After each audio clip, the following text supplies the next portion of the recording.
Hai, Assalamualaikum warahmatullahi wabarakatuh. Good morning, everyone, and good afternoon also. Because my class there are several times in the morning and in the afternoon. So I would like to say good morning and good afternoon to all of you. Okay, thank you very much for the second group for the presentations. And today's discussion is about the methods, yeah, the methods of translation. Okay, now let us directly make a clarification of your answers, and I would like to present my materials so that by watching these materials, you can take more deeper understanding. Yeah, after you watch the presentation from the second group, if you still do not find it comprehensive enough, and then this video inshallah will help you to understand better about this topic for today. Okay, now let us see what we have here.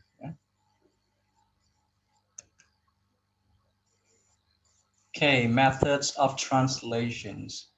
before we going before going through the definitions, I would like to break down first, yeah, what is method and what is method of translation, so that you will have a better understanding about it. Wait a minute.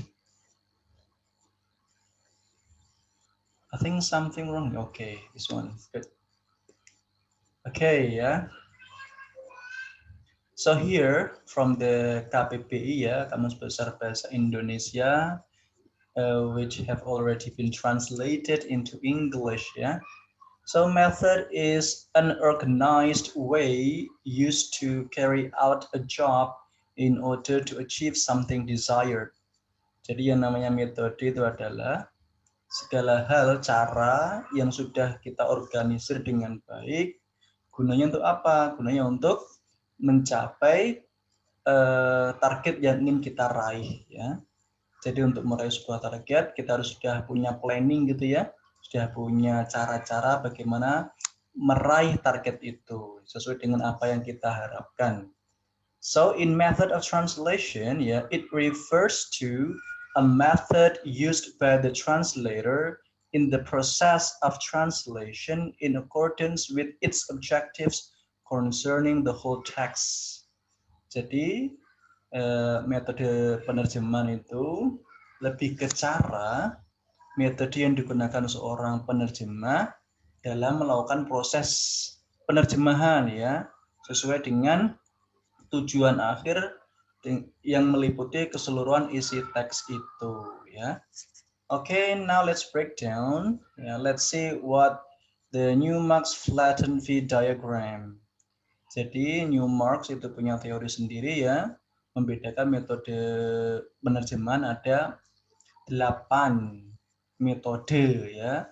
Yang 4-nya ini dibagi jadi 2, ya. 4-nya itu yang berfokus pada source language and the rest is based on the target language. Jadi tujuannya sudah beda-beda, ya. Kalau yang sisi kiri ini adalah emphasisnya, fokusnya ada di source language, bagaimana bahasa dari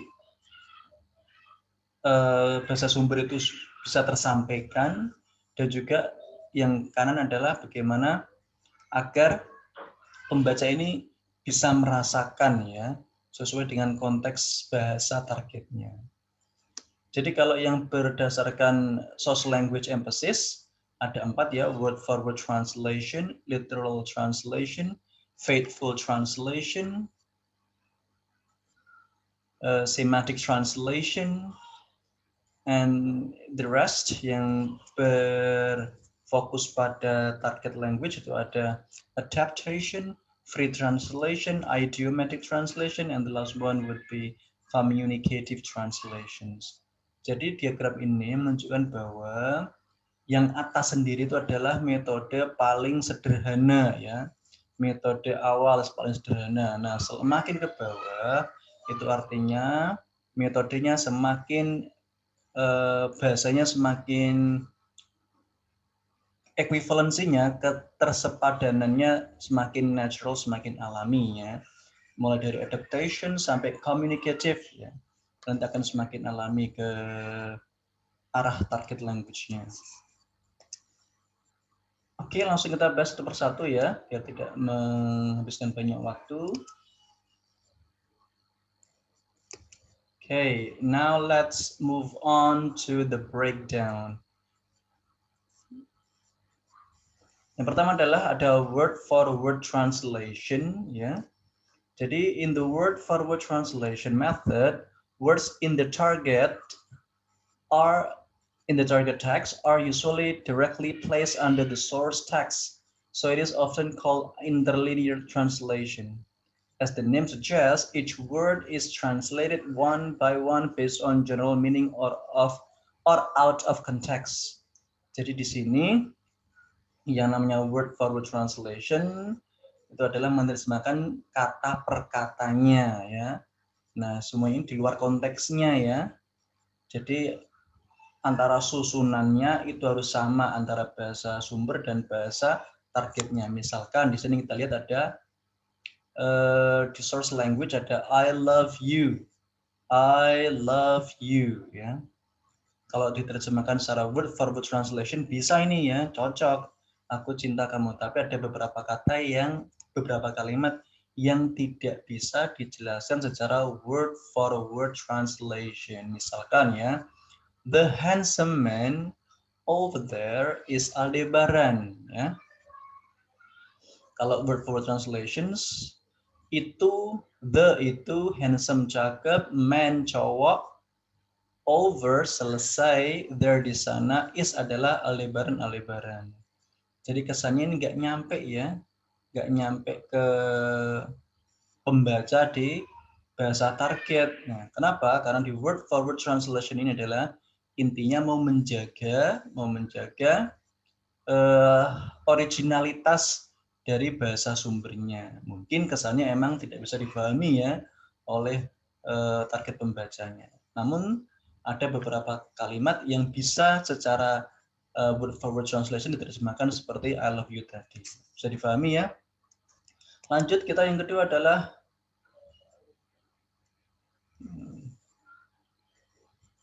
literal translation. Apa itu literal translation?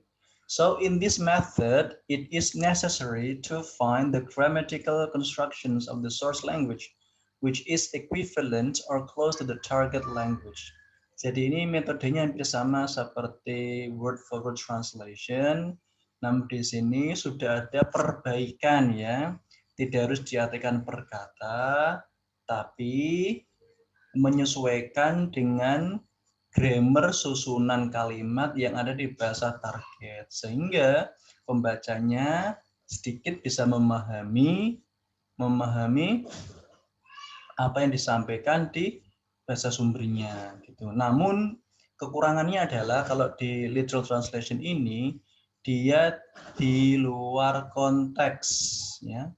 Artinya masih apa adanya meskipun susunan sudah betul tetapi di luar konteks. Contohnya ya, the beautiful smiling girls is Andin ya. Ini kalau secara literal ini udah bagus, bisa difahami ya. The beautiful smiling girl is Andin. Cewek cantik tersenyum itu adalah Andin. Oke. Mungkin target pembacanya pasti bisa memahami ya bahwa ada seorang cewek yang cantik yang sedang tersenyum. Namanya Andin. That would be understandable ya. Namun ada beberapa kalimat yang tidak bisa difahami oleh terjemahan literal translation ini meskipun secara susunannya sudah betul ya. Contohnya, we are on the same boat. Ini secara literal itu artinya kita berada di perahu yang sama ya. Oke, ini betul secara susunan betul ya. Tetapi secara konteks ini bisa jadi salah ya. Karena we are on the same boat mungkin bisa bermakna kita senasib ya, kita mengalami hal yang sama. Jadi itu maksud yang ingin disampaikan oleh teks sumbernya, tetapi karena kita pakai metodenya literal translation, jadinya adalah kita berada di perahu yang sama. Ini akibatnya si pembaca targetnya itu tidak bisa memahami makna yang ingin disampaikan oleh sumber teksnya, gitu ya. Mudah-mudahan bisa dipahami. Let's go on to the third one. The third one is faithful translation. Kalau faithful translation ini lebih bagus ya, lebih oke dibanding literal translation. Ada peningkatan, tetapi ya di sini dia sudah berani ya untuk mereproduksi makna secara kontekstualnya. Nah ya, sudah ada perbaikan. Kita lihat di sini ya. The bus stop is quite close. Ya. The bus stop is quite close. Kalau kita terjemahkan secara literal, ya, pemberhentian bus sudah cukup dekat. Pemberhentian bus sudah cukup dekat. Mungkin target pembacanya bisa memahami apa yang disampaikan oleh penulis dari sumber teksnya. Tetapi yang perlu kita perhatikan adalah ada kemasan bahasa yang lebih natural, ya, lebih faithful, lebih enak didengarnya. Pemberhentian bus ini kita bisa ganti dengan halte bis. Halte bisnya sudah cukup dekat. Saya yakin dua-duanya bisa difahami, cuma ada konteks, ya, konteks meaning, konteks of meaning, ada konteks makna yang tersembunyi itu harus disampaikan secara enak dan natural. Ada lagi misal ini ya, I couldn't agree more with you on this decision. Mungkin kalau kita literalkan ya, aku tidak lebih setuju lagi denganmu tentang keputusan itu. Ini secara konteks pun saya rasa ada beberapa bisa memahami ya, kalimat aku tidak lebih setuju.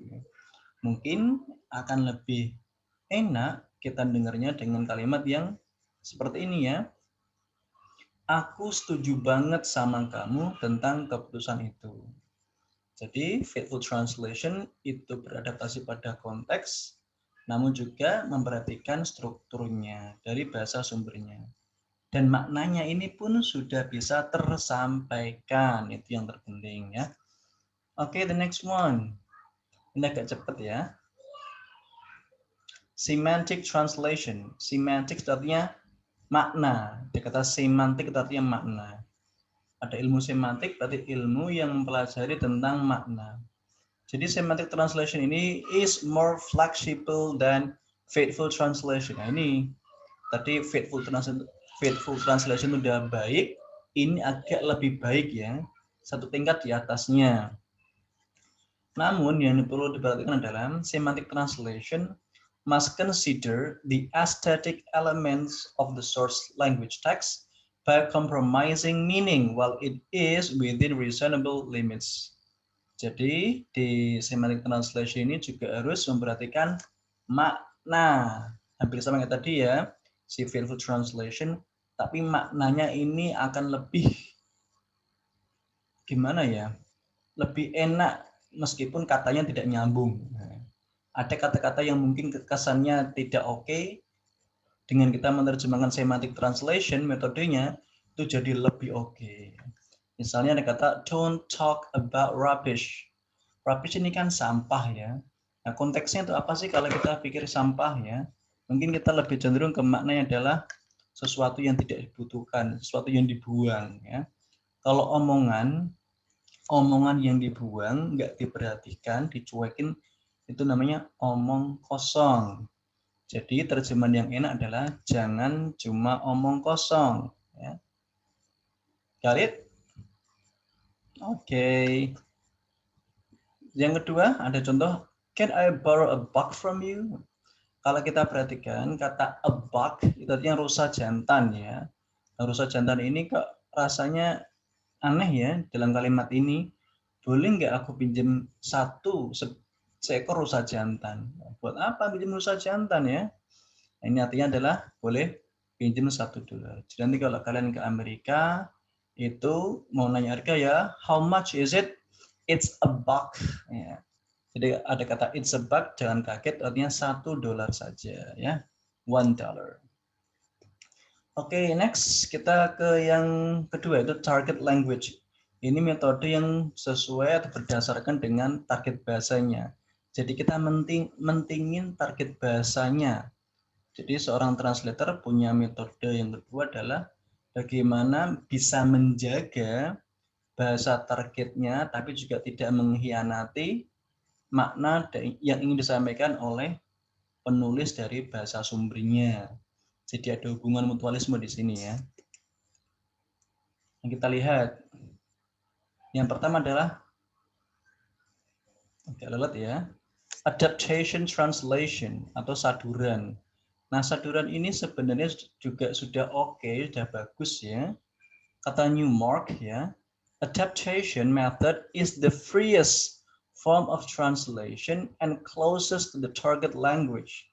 Ini yang kata si Newmark udah yang paling ya, paling bebas dari bentuk, dari jenis penerjemahan yang ada. Karena ini semau kita ya, karena kita kan mentingin pesan yang dikirim oleh penulis bahasa sumber, tapi juga mau menyamakan susunan bahasa itu dengan bahasa targetnya. Jadi kalau hanya menerjemahkan tapi susunannya juga salah, tidak enak didengar, itu akan menjadi aneh. Nah, adaptation translation ini lebih cenderung ke kayak penerjemahan poetry, ya, puisi, drama, prosa, dan seterusnya. Nah, ini ada contohnya yang saya berikan kemarin ya di kelas praktik penerjemahan. Bagi yang ikut kelas praktik penerjemahan pasti sudah tahu kalimat ini ya. I'm so sorry. Ini ada contohnya misalnya seperti ini ya.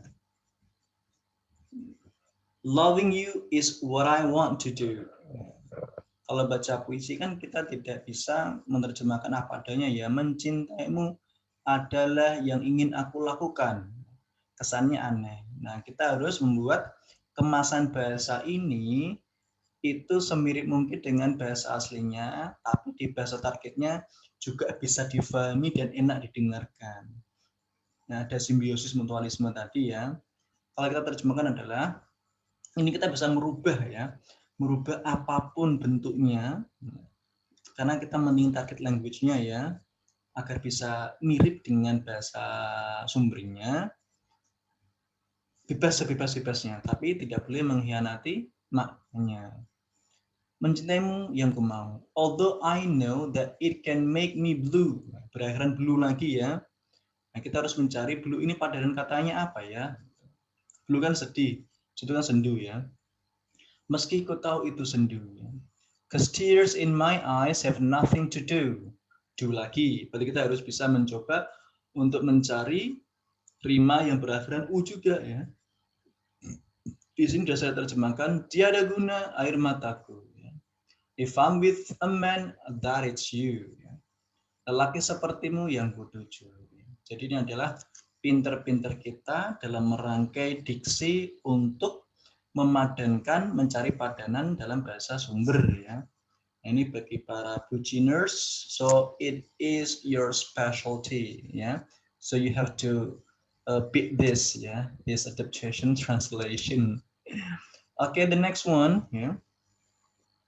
The next one ada free translation. Ini lebih oke lagi ya. Jadi free translation ini adalah translation that prioritize the content rather than the form of the source text. Jadi lebih mentingin isinya ya. Isi dari pesannya, nggak ngeduluin juga tentang konteksnya.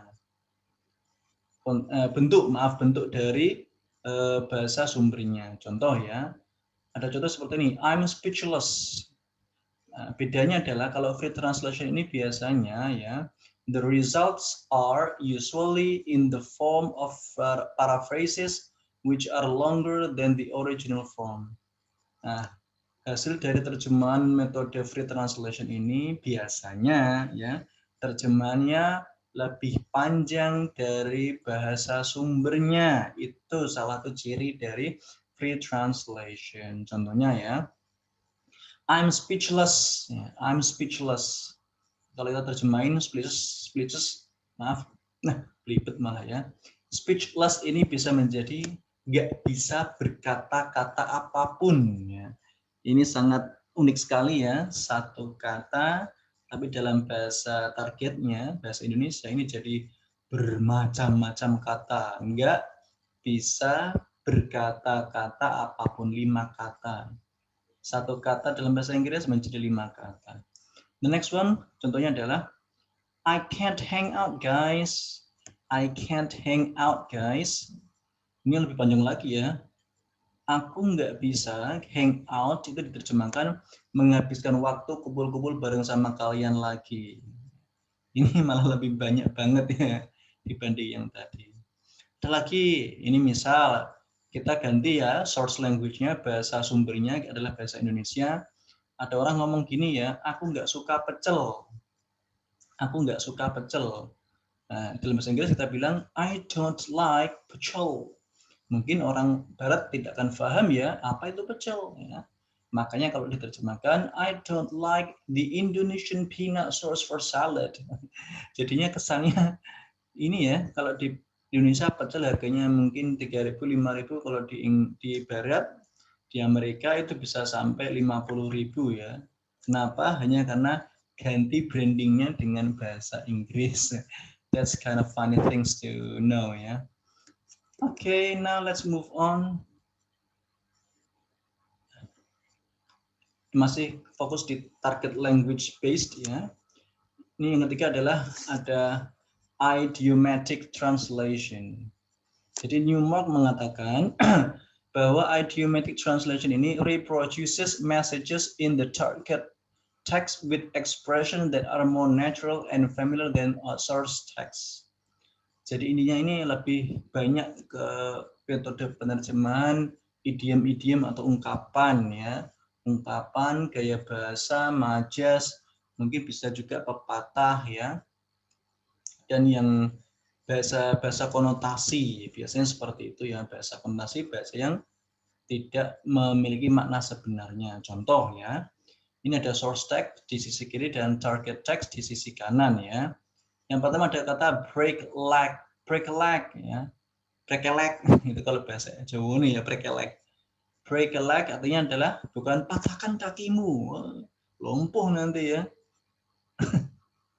Nanti bisa dipidanakan karena mematahkan kakinya orang lain ya. Break a leg means semangat ya. Itu break a leg. The next one is I think I smell a rat ya. I think I smell a rat artinya yang saya garis bawahi ada kata smell a rat ya. Rat itu kan tikus ya. Tikus mungkin kan banyak masalah ya, banyak bau amis atau apapun itu ya. Ini diidentikan dengan idiom ada yang nggak beres ya. Sepertinya aku merasa ada yang nggak beres deh. Itu arti dari kata smell a rat. Yang berikutnya yang sudah kita bahas bolak-balik di awal dulu ya. It's raining cats and dogs. Ini juga idiom artinya hujan deras banget. Nah, sekarang kita balik ya, idiom dari bahasa Indonesia kita cari ekuivalensinya dalam bahasa Inggris ya. Misalkan ada kata tak ada gading yang tak retak. Tak ada gading yang tak retak. Bahasa Inggrisnya adalah yang sepadan. Kalau tak ada gading yang tak retak berarti kan tidak ada yang sempurna di dunia ini ya. Maka kita cari padanannya adalah nobody's perfect ya. Nobody's perfect. Nasi sudah menjadi bubur ya. Jangan diartikan rice becomes porridge. No, that is not how the translator translate the sentence ya. Ini idiom harus dibalas dengan idiom juga ya. It's no use crying over spilled milk. And now the last one ya, communicative translation. Jadi di sini communicative translation itu seeks to translate contextual meaning in the source text. Lebih ke hal-hal yang sering diucapkan ya, kayak gambit-gambit gitu. Gambit itu adalah semacam bahasa-bahasa untuk mengawali sebuah pembicaraan, bahasa-bahasa yang kita gunakan untuk kedekatan, intimacy between people ya. Misalkan seperti ini ya. Ngomong-ngomong ya, dari bahasa source-nya, bahasa sumbernya, ngomong-ngomong, by the way, anyway, ya itu bisa kan? Tidak bisa, nggak mungkin lah. Jangan sampai tidak bisa, Can't. Akan jadi aneh ya. Can't. Nggak mungkin. No, no, no impossible. Ya, jadi aneh ya. Langsung aja no way. Ya, itu. Yang benar aja kamu. Yang benar aja. Are you right? Nggak gitu juga kali ya. Give me a break. Give me a break. Tadi yang benar aja. Ya. Got it? Paham? I got you. Kena kau. Itu adalah contoh-contoh bahasa komunikasi yang kita gunakan tiap hari. So I think that will wrap for this meeting topic about the methods of translations. And after this video, and you will have to do the job, you have to do the assignment on the virtual class. Yeah, just stay tuned and don't forget to give comments on these videos by writing down the class, your name, number, and also name. Yeah, class name and name. Okay, see you next time. Assalamualaikum warahmatullahi wabarakatuh. Bye.